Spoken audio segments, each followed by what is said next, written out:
A paz, irmãs. Estamos na leitura do livro A Vida Crucificada, de A. W. Tozer. Como viver uma experiência cristã mais profunda. Compilado e editado por James L. Snyder. Tradução Lucia Makami. Segunda edição, São Paulo, Editora Vida, 2021. E chegamos, amadas irmãs, ao final do nosso livro. Vou fazer uma oração e depois eu leio a conclusão. Senhor nosso Deus, hoje quero expressar aqui toda a nossa gratidão por esse livro, ó Pai. Por esse livro ter chego às nossas mãos e ter nos ensinado e continuar nos ensinando, Pai. Agradeço por cada vida alcançada e que estão em busca dessa vida crucificada, Senhor. Peço a Ti, doce Espírito Santo, que continue a trabalhar na minha vida e na vida das minhas irmãs. Que possamos ser instrumentos Seus, Senhor, aqui nessa terra, para levar luz e vida às pessoas, Senhor. Que possamos olhar para os nossos irmãos com os olhos de amor que o Senhor tem, com olhos de piedade, compaixão.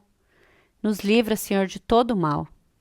Abre os nossos olhos e nossos ouvidos, Senhor, para tudo que é Teu, para tudo que é do alto, e fecha para tudo que é desse mundo, e para tudo que nos afasta de Ti. Nos ajuda, Senhor, a nos livrar de nós mesmas e do nosso ego. Não queremos a glória para nós, Pai, queremos toda a glória a Ti. Nos ensina a Te amar cada dia mais, Senhor. Seja tudo em nós, tudo em nós, Senhor. Quero nesse dia, juntamente com as minhas irmãs, Senhor, Te dar toda a glória, toda a honra, todo o louvor, e que nós possamos diminuir todos os dias, e que o Senhor cresça em nós, a ponto que nós possamos desaparecer, para o Senhor aparecer. Que o Senhor seja tudo nas nossas vidas, Senhor. Te louvo, Te glorifico, Senhor, em nome do Senhor Jesus Cristo. Amém. Então, começaremos a conclusão agora, irmãs. O propósito do fogo do ouvires na vida crucificada. Se formos atirados na fornalha em chamas, o Deus a quem prestamos culto pode livrar-nos, e Ele nos livrará das tuas mãos, ó Rei. Mas se Ele não nos livrar, saiba, ó Rei, que não prestaremos culto aos teus deuses, nem adoraremos a imagem de ouro que mandaste erguer. Daniel 3, 17 e 18. Deus tem em seu arsenal um número infinito de instrumentos que emprega com critérios próprios para cumprir seu perfeito propósito na nossa vida. É claro que a pergunta que deve prevalecer é: qual o propósito de Deus na nossa vida? A resposta a essa única pergunta abrirá todo um mundo de entendimento a respeito do que Deus está fazendo nas nossas circunstâncias.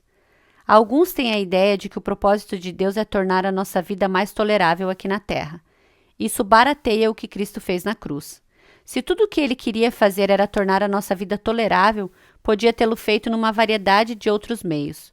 O propósito supremo de Deus para nós é nos tornar como seu Filho, Jesus Cristo. Se compreendermos que tudo o que nos acontece é para nos tornar mais parecidos com Cristo, isso resolverá grande parte da nossa ansiedade. Se, por outro lado, temos a ideia de que o propósito de Deus é tornar essa vida um céu na terra, então Deus tem uma porção de explicações a dar. Não está funcionando. A trilha é dura e o caminho está cheio de todos os tipos de distrações e distúrbios. Em todo o livro, venho referindo-me à cruz como um instrumento para cumprir o propósito de Deus, seu propósito máximo na nossa vida. Agora quero referir-me a outro instrumento que segue junto com este, o fogo do ouvires. Deixe-me destacar a diferença entre eles. A cruz diz respeito à nossa vida pessoal, colocar o eu na cruz e crucificá-lo absolutamente sob Cristo. Mas o fogo do ouvires tem outra abordagem. O propósito do fogo do ouvires é queimar toda a escravidão que nos é imposta pelo mundo. Quando falo acerca do, entre aspas, mundo, não me refiro a montanhas e vales, campos e florestas. Estou falando sobre o espírito deste mundo, que é diametralmente oposto a tudo que Deus representa. O espírito deste mundo é supervisionado por ninguém mais que o inimigo da nossa alma, Satanás em pessoa, a quem as escrituras se referem como, abre aspas, o príncipe do poder do ar, fecha aspas, Efésios 2, 2. O apóstolo Paulo também se refere a ele como o Deus deste mundo. O Deus desta era cegou o entendimento dos descrentes, para que não vejam a luz do evangelho da glória de Cristo, que é a imagem de Deus. 2 Coríntios 4, 4. Assim como Deus Pai não livrou seu Filho das dores e sofrimentos da cruz, também não nos livrará de nenhuma dor para nos levar à posição máxima de semelhança com Cristo. Como declara o autor de Hebreus, abre aspas, pois o Senhor disciplina quem ama e castiga todo aquele a quem aceita como filho, fecha aspas. Suportem as dificuldades, recebendo-as como disciplina. Deus os trata como filhos. Ora, qual o filho que não é disciplinado por seu pai? Hebreus 12, 6, 7. Uma leitura casual das Escrituras levará à conclusão de que Deus nunca entra na rotina. Em geral, ele raramente se repete. Só havia um Daniel na cova dos leões. Só uma vez 3 filhos hebreus foram lançados na fornalha acesa. E Deus só apareceu uma vez numa sarça ardente para um homem. Deus, em sua infinita sabedoria e por critérios completamente próprios, lida com seu povo para levá-lo ao lugar por ele atribuído. O fogo do ouvires é simplesmente um instrumento pelo qual Deus cumpre seus propósitos na nossa vida. Jamais devemos adorar o fogo. Lembre-se de que Israel caiu na idolatria cultuando a serpente de bronze que deteve o anjo da morte. A serpente de bronze existiu apenas para lembrá-los do que Deus havia feito, mas eles ficaram mais enamorados pelo objeto do que pelo Deus por trás do objeto. Precisamos permitir que Deus use qualquer instrumento ou ferramenta para cumprir seu propósito. De novo, esse propósito é nos levar a um ponto de absoluta semelhança com Cristo, uma vez que é por meio do Filho que Deus é glorificado. Compreender Deus e sua natureza é compreender que nada impuro pode permanecer diante dele. Assim, ao lidar conosco como filhos e filhas, precisamos corresponder a seus padrões de pureza. Nada impuro, nada deste mundo, nada contrário à natureza e ao caráter de Deus pode restar na nossa vida. Alguns aspectos da nossa vida são tão resistentes à graça de Deus que necessitam de fogo para serem completamente consumidos. Exigências da vida crucificada. Em Daniel 3, lemos a história do rei babilônio, Nabucodonosor, que mandou fazer uma imagem de ouro e ordenou que todas as pessoas de seu reino se curvassem e adorassem. Quando Sadraque, Mesaque e Abdenego, homens que serviam ao Senhor, recusaram curvar-se à imagem, o rei mandou jogá-los numa fornalha acesa. As ações desses 3 filhos dos hebreus revelam alguns aspectos cruciais na vida crucificada. Obediência. Primeiro, Sadraque, Mesaque e Abdenego foram obedientes ao Senhor. A obediência é um componente básico da vida cristã. Observe que a obediência deles não exigia que soubessem o motivo do que acontecia com eles, nem exigia que Deus fizesse tudo de acordo com o entendimento deles. Tenho certeza de que eles não tinham ideia do motivo pelo qual tudo aquilo repentinamente lhes sobreviera. Eles tinham sido bons servos de Nabucodonosor, e esse os havia honrado com posições de autoridade. Agora tudo parecia estar contra eles. Ao pensar nessa história, tenha em mente que para começar a obediência deles a Deus é o que os colocou no problema. Foi a porta da fornalha. Como mencionei anteriormente, em algum momento os cristãos desenvolveram a ideia de que, se obedecerem a Deus, isso os manterá livres de problemas. Mas esse não é o propósito da obediência. Ao observar a vida de homens e mulheres do Antigo e do Novo Testamento e até ao longo da história da Igreja, descobrimos que foi justamente a obediência que muitas vezes os colocou em dificuldades. Já me referi a Dietrich Bonhoeffer. Sua obediência o enviou diretamente à forca. Ele podia ter escapado, mas isso comprometeria seu relacionamento com Deus, coisa que ele jamais cogitou fazer. A verdadeira obediência é a recusa em comprometer de modo algum o nosso relacionamento com Deus sem medir as consequências. Tenha em mente que o Deus deste mundo não se importa que você crê em Deus. Abre aspas. Você crê que existe só um Deus? Muito bem. Até mesmo os demônios creem e tremem. Fecha aspas. Tiago 2,19. O diabo crê em Deus, de modo que você está no mesmo barco que ele. O diabo não se importa se você cultue a Deus, desde que também cultue os deuses deste mundo. Enquanto você acreditar em Deus como milhões acreditam hoje e não fizer dele a prioridade número 1 na sua vida, o diabo não terá problemas com você. A igreja evangélica hoje está seguindo o curso do movimento liberal e entrando pela mesma trilha das concessões. Uma concessão aqui, outra ali, e logo sobra bem pouca diferença, se sobrar alguma, entre o chamado cristão e o homem do mundo. A verdadeira obediência, conforme ilustrada na história dos 3 filhos dos hebreus, sempre nos leva a um ponto sem volta. É aí que entra a fé. Não precisamos compreender o que está acontecendo para obedecermos a Deus. Não precisamos saber o resultado para obedecermos a Deus. Essa obediência nos leva a um ponto de decisão pessoal em que não precisamos ser livrados do nosso problema. A obediência é reconhecer a soberania e a autoridade de Deus e submeter-se a Ele sem questionar e sem considerar as consequências.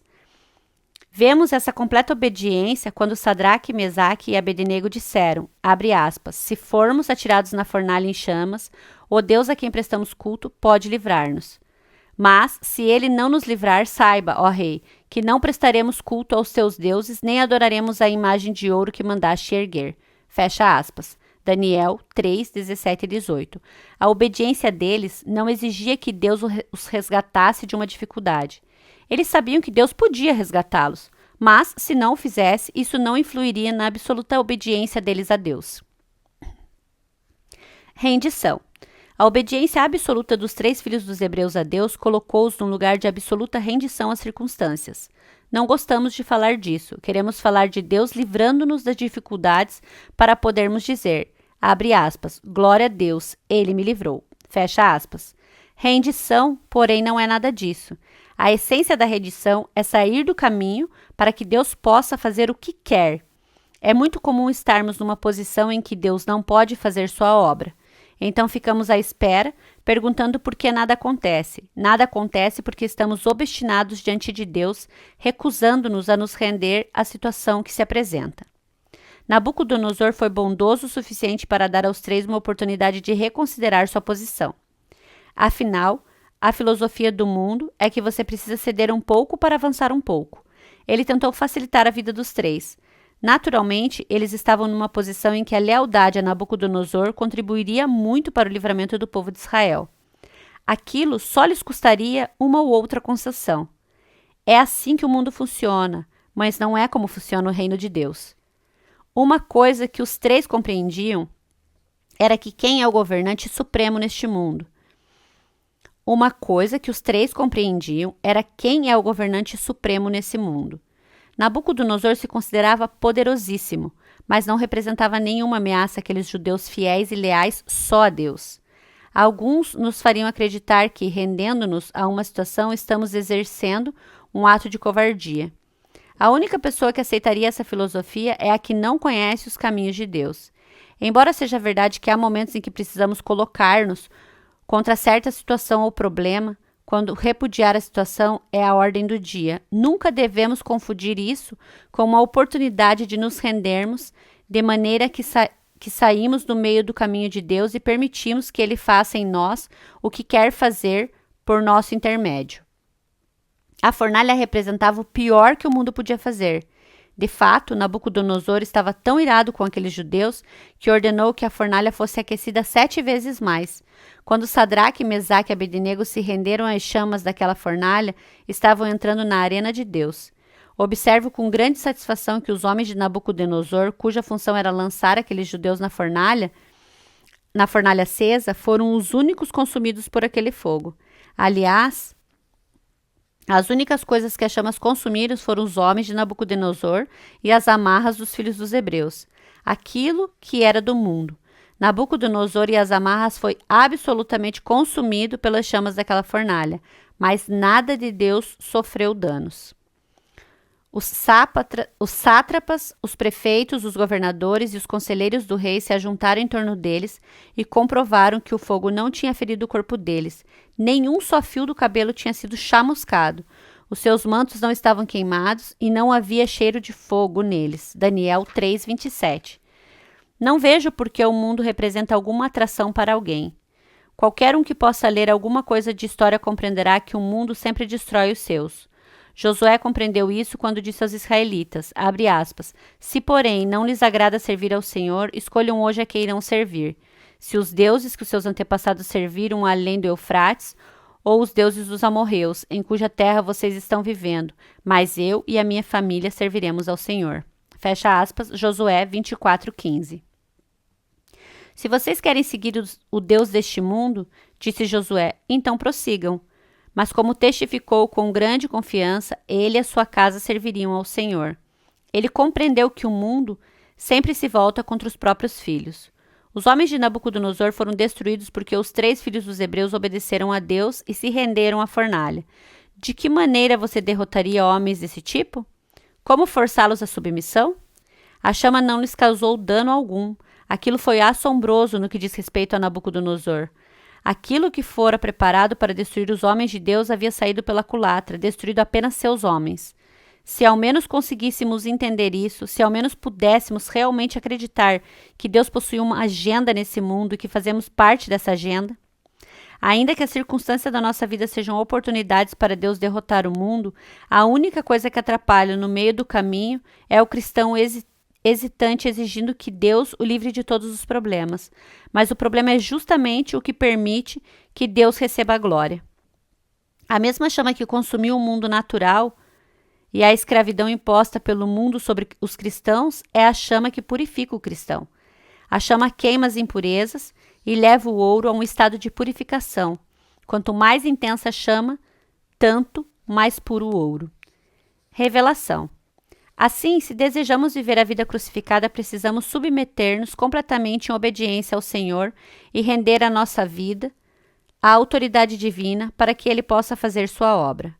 Quando saímos do meio do caminho de Deus, Ele tem a oportunidade de revelar-se a nós e ao mundo ao redor de um modo ímpar. Com frequência, o único meio de o mundo conseguir ver Cristo é pela revelação trazida pela experiência do cristão no fogo do ouvires. Depois que Sadraque, Mesaque e Abednego foram lançados nas chamas, Nabucodonosor olhou dentro da fornalha e viu algo que jamais esperava ver. Ele pensava que aquelas chamas que mandara acender consumiram os homens. Em vez disso, não só os viu vivos e ilesos, como também viu um 4º homem na fornalha. Mas, logo depois, o rei Nabucodonosor, alarmado, levantou-se e perguntou aos seus conselheiros, abre aspas, não foram 3 homens amarrados que nós atiramos no fogo? Fecha aspas. Eles responderam entre aspas, sim, ó rei. E o rei exclamou, abre aspas, olhem, estou vendo 4 homens, desamarrados e ilesos andando pelo fogo, e o 4º se parece com um filho dos deuses. Fecha aspas. Daniel 3, 24 e 25. Ei, vejam aquele 4º homem no fogo. Essa é a revelação de Deus. O que é preciso para experimentar Deus desse jeito? É preciso uma fornalha. É preciso obediência a Deus e submissão a Ele em absoluta rendição. Isso é tudo. A alegria da presença de Deus. O fogo da fornalha revela Cristo no meio de seu povo participando de sua comunhão. O fogo da fornalha de Nabucodonosor não anulou a fragrância da presença de Deus. Imagine a alegria daqueles homens nas chamas. Daqueles homens nas chamas. Não há alegria comparável a de estar num lugar em que Deus inclui você numa doce comunhão. Nunca num mercado, nunca num cume de um monte. Lembre-se de Pedro no Monte da Transfiguração. Ele queria levantar 2 tendas, esquecer o resto do mundo e desfrutar da comunhão com Deus. Mas o valor da experiência no cume do monte é revelado no vale lá embaixo que precisamos trilhar. A revelação de Deus é o fruto da chama. Quantas vezes deixamos escapar a fragrância da presença de Deus porque resistimos à fornalha, à tribulação e ao sofrimento diante de nós? Temos tudo preparado. Lemos um par de versículos das Escrituras e dizemos, abre aspas, eu creio. Fecha aspas. Isso resolve. Pensamos que então podemos seguir felizes pelo caminho rumo ao céu, assobiando. When the saints come marching in. Quando os santos entrarem marchando. Queremos ser mimados no nosso caminho para o céu e ter uma vida tranquila. Queremos ter certeza de que iremos para o céu quando morrermos. Mas, por enquanto, queremos desfrutar dos prazeres do mundo. Não há revelação divina quando se segue essa trilha. Não há experiência da fragrância na presença de Deus. Não se queimam as amarras que o mundo nos impôs, impedindo-nos de seguirmos o nosso Senhor. Sim, andamos pela fé. Mas há alguns momentos gloriosos em que Deus se revela a nós. Eu digo a você, essa terra é santa. Essa é uma área de santidade que não se compara a nada mais nesse lado da glória. Tenha em mente que Deus reserva uma visão para nós além da fornalha. O fogo cumpre seu propósito, queimando as amarras do mundo e purificando nosso relacionamento com Deus. Então, seguimos adiante. Sadraque, Mesaque e Abednego saíram daquela fornalha. Imagine o testemunho que devem ter tido para o resto da vida. Eles certamente eram criaturas tiradas do fogo. Eram homens de Deus que haviam encontrado Deus de modo maravilhoso e glorioso, sem comparação com tudo mais na vida deles. Eles foram considerados dignos de sofrerem por Cristo. Se quisermos de algum modo ver Deus na plenitude de sua manifestação, precisamos ser como esses homens. Precisamos obedecer ao Senhor irrestritamente e nos render de tal maneira que Ele possa colocar-nos onde quer colocar-nos, para nos mostrar o que Ele quer mostrar-nos. E o que Ele fará para nós também fará por meio de nós para confundir a sabedoria do mundo, que não consegue decifrar quem somos. Os instrumentos divinos mais delicados são reservados para seus filhos especiais. Para o cristão na trilha da vida crucificada, Deus introduzirá nessa trilha a fornalha acesa, o fogo do ouvires, e mostrará a esse cristão quanto realmente o ama. Nada entre minha alma e o Salvador. Charles Albert Tindley, 1851-1933. Nada entre minha alma e o Salvador. Nada dos sonhos ilusórios desse mundo. Renunciei a todo prazer pecaminoso. Jesus é meu. Não há impedimento algum. Nada entre a minha alma e o Salvador, para que sua face bendita possa ser vista. Nada impedindo seu mínimo favor. Mantenha-se aberto o caminho, que não haja impedimento algum. Nenhum impedimento como o prazer mundano. Hábitos de vida, por mais inócuos que pareçam, não devem dele meu coração afastar. Ele é meu tudo, não há impedimento algum. Nenhum impedimento, como orgulho ou oposição. Vida pessoal ou amigos não hão de interferir. Ainda que me possa custar grande tribulação, estou resolvido, não há impedimento algum. Nenhum impedimento, ainda que muitas duras provações, ainda que o mundo inteiro contra mim se reúna, vigiando em oração e muita abnegação, triunfarei, por fim, sem impedimento algum. Acabamos aqui, irmãs, a conclusão e o nosso livro, A Vida Crucificada.